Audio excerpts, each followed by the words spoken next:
एनडीएचे उमेदवार सीपी राधाकृष्णन हांनी आयज विरोधी पक्ष इंडिया गटाचे बी सुदर्शन रेड्डी हांका हारावन भारताचे नवे उपराष्ट्रपती म्हणून वेंचून काढले।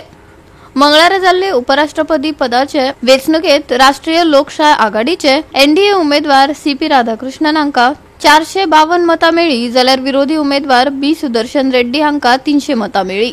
या वर्सा 21 जुलयाक जगदीप धनखड हांनी अनपेक्षित राजीनामो दिले उपरांत दोनूय उमेदवार दुसऱ्या क्रमांकाच्या घटनात्मक पदा खातीर सर्तीत आशिल्ले।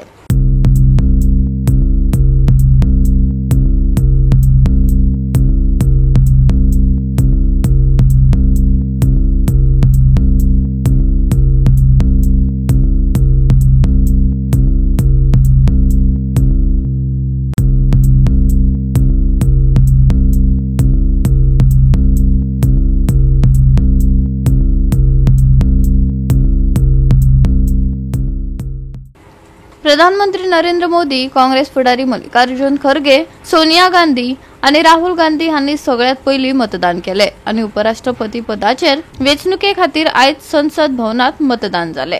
गोवा 365 खातीर लेन्सी मिनेझीस आणि मुझेफ शेख।